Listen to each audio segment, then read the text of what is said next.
It was a dark and stormy night, and a perfect night for some presidential poetry. We've got a real zinger for you folks. An election packed with controversy, miscounted votes, and a shady deal.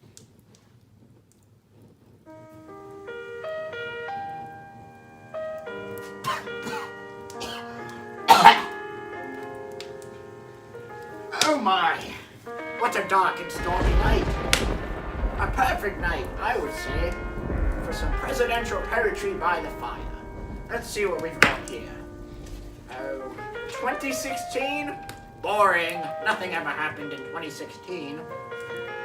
The election of 2000?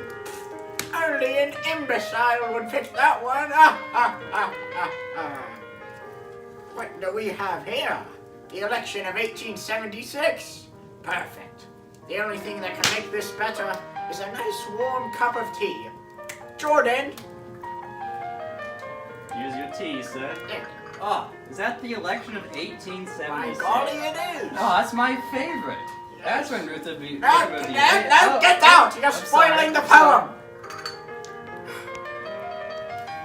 How uncouth. Shall we? The election of 1876. Samuel Tilden against Rutherford B. Hayes caused a lot of uproar in its days. Tilden was more popular, both in the states and the College of Electors, but a compromise gave Hayes the dub and removed the freed slaves' protectors. With Northern troops gone, the South trampled on freed slaves' rights. But that's another story. Now, let's focus on the candidates, starting with Samuel Tilden in all his glory.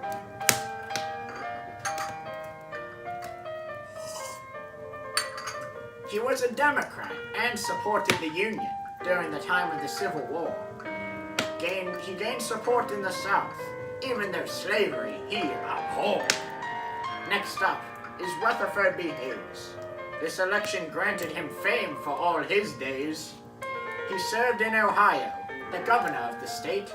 Now, the presidency was next on his plate. In 1876, he began his presidential race. The Republicans liked him, and he was put in first place. The people voted the most for Tilden, but the vote finally went to Congress. None of the candidates ever got to 185. Not one party was the strongest. You see, Florida, South Carolina, and Louisiana could not decide who won.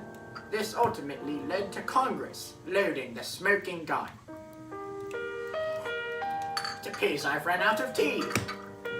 Jordan, I'm out of tea, good fellow. Yes. Did you get to the parts about whenever... No, stop it! Gosh dang it, boy! Anywho...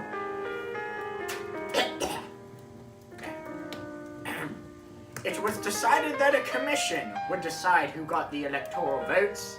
However, the commission's majority was Republican, which proved to be a lethal dose.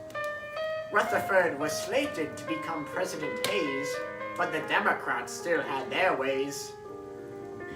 They decided to go with the commission's decision, but only under one condition. The removal of the Northern troops allowed the South to jump through hoops. The South tried to move back to slavery's direction, but that's about it for this presidential election.